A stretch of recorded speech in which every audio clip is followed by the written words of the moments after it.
Hello everyone, welcome to my channel. I am Neel Kamal. और यदि आप मेरे चैनल पे नए आए हैं तो ज़रूर सब्सक्राइब करें, और यदि आपको ये वीडियो पसंद आए तो लाइक करना ना भूलें। तो हम जो चैप्टर पढ़ रहे थे, हमने डेमोक्रेटिक पॉलिटिक्स से स्टार्ट किया था। क्लास 9th का डेमोक्रेटिक पॉलिटिक्स 1 हम पढ़ रहे थे, और फर्स्ट चैप्टर हमने ऑलरेडी स्टार्ट कर लिया हुआ है, what is democracy, Y democracy. और हमने जो हमारा क्लासरूम सिचुएशन वाला पोर्शन था वो भी हमने फिनिश कर लिया है। ठीक है, तो अब हम आगे बढ़ेंगे जिसमें हम फीचर्स ऑफ डेमोक्रेसी डिस्कस करेंगे।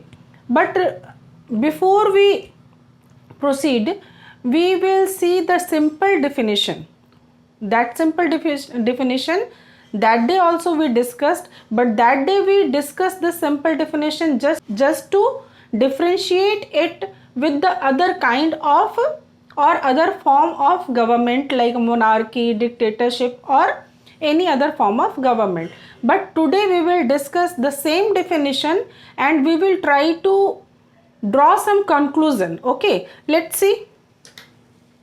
So ये जो definition है, this is simple definition. उस दिन हमने एक अब्राहम लिंकन का definition देखा था जिसमें बोला गया था कि democracy is a form of government in which government is elected by the people, for the people and of the people. लेकिन ये सिंपल डेफिनेशन जो है, इसमें हम लोग देखते हैं, ये सिंपल डेफिनेशन है कि democracy is a form of government in which the rulers are elected by the people. तो सबसे पहले हम उन वर्ड को अंडरलाइन कर लेते हैं जिसके ऊपर हमारा डिस्कशन बेस्ड होगा। ठीक है, so first of all we will discuss this form of government. ठीक है, and second rulers, third election and fourth people. तो सी, तो इस सिंपल डेफिनेशन में हम देखेंगे कि हु आर द रूलर्स।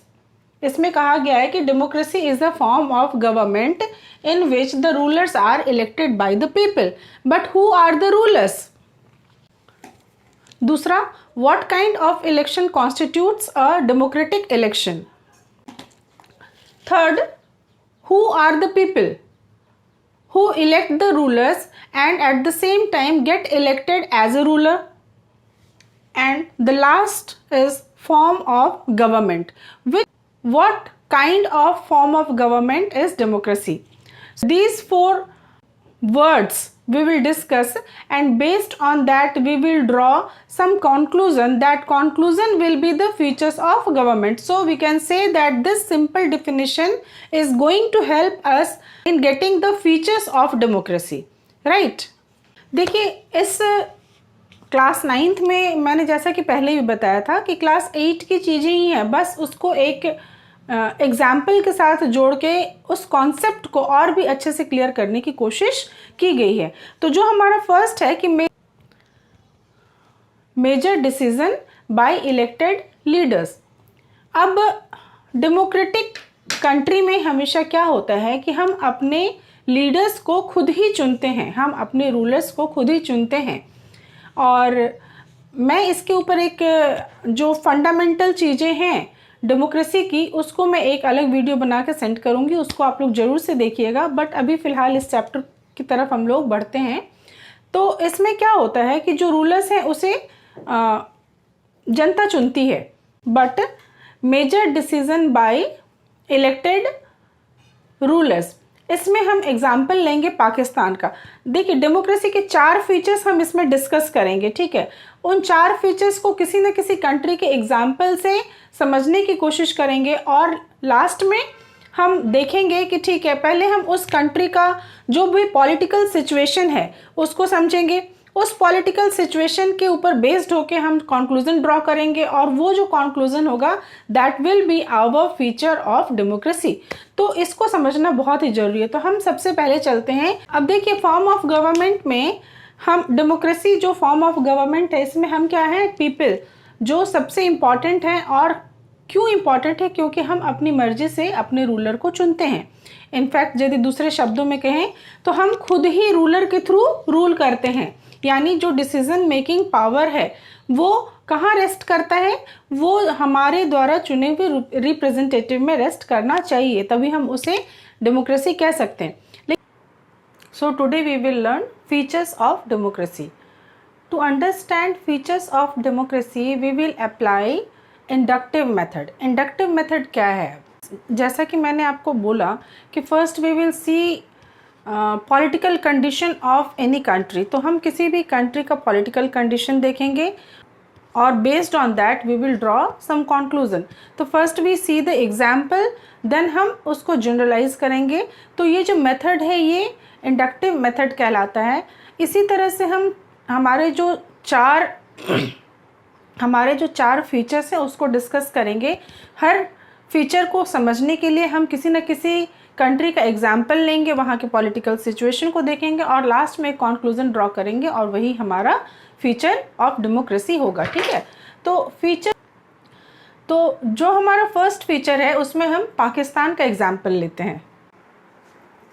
सबसे पहले 1999 में वहाँ के जो जनरल परवेज मुशर्रफ थे, he led a military coup in 1999 and he overthrew the democratically elected government. वहाँ पे जो लोगों ने जिस सरकार को चुनी थी उस सरकार को उन्होंने बर्खास्त कर दिया. इसके बाद उन्होंने ही declared himself as a chief executive. मैं अभी बताऊंगी इसका क्या मतलब है. And later he changed his designation as a president. इतना ही नहीं, यहाँ पे वो रुके नहीं. इसके बाद इन 2002 he had a referendum. Referendum बोलते हैं जनमत संग्रह, लोगों के विचार पूछ के उसके आधार पे कुछ तय करना. लेकिन this referendum was based on malpractices and fraud. ठीक है. And in 2002 he ordered a legal framework. According to that he amended the constitution and this legal framework order जो है वो उनके कार्यकाल की समय सीमा को बढ़ा के 5 साल कर दिया गया. और इतना ही नहीं, फिर जो वर्क ऑफ सिविलियन कैबिनेट था उसके काम को सुपरवाइज करना नेशनल सिक्योरिटी काउंसिल का काम हो गया. तो जो नेशनल सिक्योरिटी काउंसिल थी वो उसके वर्क को सुपरवाइज करने लगी.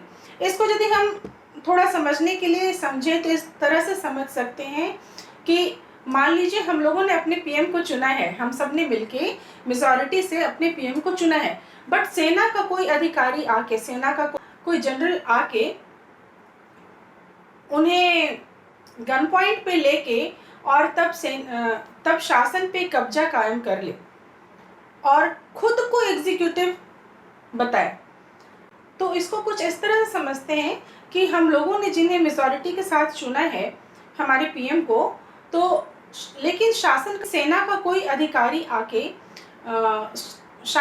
शासन पे कब्जा जमा ले और फिर खुद को चीफ एग्जीक्यूटिव घोषित कर दे. और इतना ही नहीं, वो प्रेसिडेंट का दर्जा भी खुद को दे दे और सारे डिसीजंस भी खुद लेने लगे, कॉन्स्टिट्यूशन में अमेंडमेंट भी कर दे, अपनी कार्य सीमा को भी बढ़ा दे और जो भी काम लोगों के द्वारा किया जा रहा हो कैबिनेट में उसको सेना की निगरानी में रख दे. तो ये कैसा सिचुएशन है. हमारा सेकंड फीचर है फ्री एंड.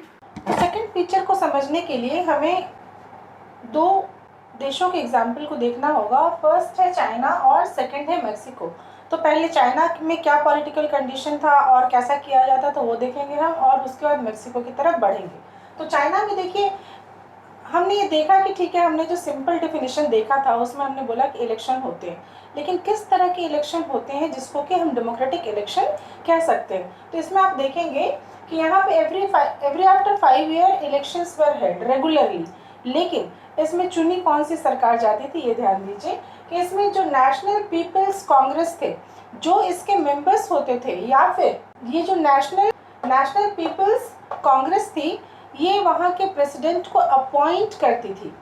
और दूसरी बात ये थी कि इसके मेंबर 3000 थे ऑल ओवर चाइना से, और कुछ मेंबर ऐसे भी थे जो कि आर्मी के द्वारा चुने जाते थे. ठीक है. और इसके बाद देखिए कि यहाँ पे जो चाइनीज़ कम्युनिस्ट पार्टी थी सिर्फ वही इलेक्शन फाइट कर सकती थी, या फिर 8 स्मॉल अदर पार्टीज थी जो कि इससे एफिलिएटेड थी. तो कोई भी यदि इलेक्शन लड़ना चाहता था तो पहले उसे चाइनीज़ कम्युनिस्ट पार्टी से परमिशन लेनी होती. अब बताइए क्या हमारे यहाँ ऐसा होता है क्या कि हमारे यहाँ यदि कोई व्यक्ति इलेक्शन फाइट करना चाहेगा तो क्या वो कांग्रेस पार्टी से पूछेगा या कि भाजपा से पूछेगा तब फिर फाइट करेगा इलेक्शन? तो ऐसा नहीं होना चाहिए।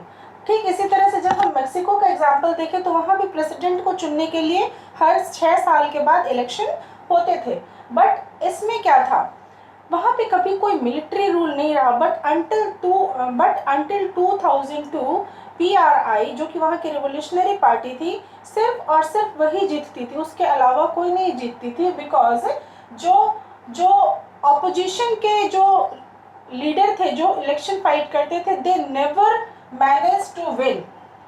इसके अलावा एक और चीज़ थी कि जो PRI थी ये इलेक्शन को जीतने के लिए बहुत सारे डर्टी ट्रिक्स इस्तेमाल करती थी, जैसे कि जितने भी सरकारी ऑफिसर होते थे उन सबको पार्टी की मीटिंग में होना बहुत ज़रूरी था, कंपलसरी था। फिर जो गवर्नमेंट स्कूल के टीचर्स थे वो अपने स्टूडेंट्स को कंपेल करते थे कि आप अपने पेरेंट्स को बोलो कि इसी पार्टी को वोट करें। इसके अलावा बिल्कुल लास्ट मोमेंट में 11th आवर में जो पोलिंग बूथ होती थी उसको भी अचानक से चेंज कर दिया जाता था ताकि लोग वोटिंग सही तरीके से नहीं कर सकें। तो क्या इस तरह के इलेक्शन को हम डेमोक्रेटिक इलेक्शन कह सकते हैं? क्योंकि देखिए, यदि हम चाइना की बात देखें या फिर उसके पहले अपने कंट्री की बात सोच लेते हैं, हमारे यहाँ कितनी सारी पार्टीज है। हमारे यहाँ भाजपा है, हमारे यहाँ कांग्रेस है, हमारे यहाँ आप है, हमारे यहाँ द्रविड़ मुन्नेत्र कंगड़म है, हमारे यहाँ ऑल इंडिया द्रविड़ मुन्नेत्र कंगड़म है, और पता नहीं कितने सारे, so many states party, so many national parties are there, they all fight the election. But what is happening in China? China में वहाँ पे लोगों को ऑप्शंस ही नहीं दिए गए हैं। ये कुछ इस तरह की बात है बच्चों की, जैसे कि मैं आप लोगों को बोलूँ कि ठीक है, हम एक टेस्ट लेंगे और उसमें बच्चों आप लोग एकदम से प्रिपेयर होके आइएगा, हम मल्टीपल चॉइस वाले क्वेश्चंस आपको सॉल्व करने के लिए देंगे। और जब आप आते हो और क्वेश्चन पेपर देखते हो तो वहाँ पे मैं बोल रही हूँ कि MCQ का एग्ज़ाम होगा, लेकिन वहाँ पे मैंने ऑप्शन में सिर्फ और सिर्फ एक ही आंसर लिखा है। तो आप क्या करोगे? आप बाउंड हो जाओगे उस आंसर को सिलेक्ट करने के लिए। So same thing is happening in China, because China offer ही नहीं कर रहा है लोगों को ढेर सारी parties, only Congress party is there and people are bound to elect that ruling party only. तो उस रूलिंग पार्टी को सिर्फ इलेक्ट करने के लिए लोग बाध्य हैं। तो हम नहीं कह सकते कि वहाँ पे जो इलेक्शन हो रहा है वो डेमोक्रेटिक इलेक्शन है, क्योंकि एक डेमोक्रेटिक इलेक्शन के लिए ये बहुत ज़रूरी है कि लोगों के सामने, जनता के सामने चॉइसेस हो, बहुत सारी पार्टीज हो जिसमें से लोग चुन सकें, है ना। ठीक इसी तरह तभी हम उसे डेमोक्रेटिक इलेक्शन कह सकते हैं। फिर हम यदि मैक्सिको का एग्जाम्पल देखें तो वहाँ पे क्या हो रहा है, मैक्सिको में भी यदि हम देखें तो ठीक है, वहाँ इलेक्शन तो हो रहा है, बट जो रूलिंग पार्टी है वही सिर्फ जीत रही है, जो अपोजिशन है वो कभी जीत नहीं पाती है। तो हम उस तरह के भी इलेक्शन को, और मैल प्रैक्टिसेस होते हैं, तो हम उस तरह के इलेक्शन को भी डेमोक्रेटिक इलेक्शन नहीं कह सकते। तो ये एग्जाम्पल्स, ये कंट्री के जो एग्जाम्पल्स है, ये हमें हमारा दूसरा फीचर ऑफ डेमोक्रेसी देता है। वो क्या है हम देखते हैं। So a democracy must be based on a free and fair election where those currently in power have a fair chance of losing। ये कहता है कि जो लोग रूलिंग पार्टी में हैं, ऐसा चांस होना चाहिए कि वो कहीं हार भी सकें। ऐसा ना हो कि वो लगातार जीत रहे हैं। हम अपने कंट्री में अभी के एग्जाम्पल से देख सकते हैं कि हमारे यहाँ ठीक है, भाजपा अभी है रूलिंग पार्टी, बट कई जगह पे इलेक्शन हुए जहाँ पे भाजपा हारी है। अब वो क्यों हारी है उसके पीछे हम लोग नहीं जाएंगे, लेकिन भाजपा हारी है, जो रूलिंग पार्टी है वो कई जगह पे हारी है। तो ये डेमोक्रेसी का एक अच्छा साइन होता है कि रूलिंग पार्टी हर जगह पे विन नहीं करे। So thank you so much.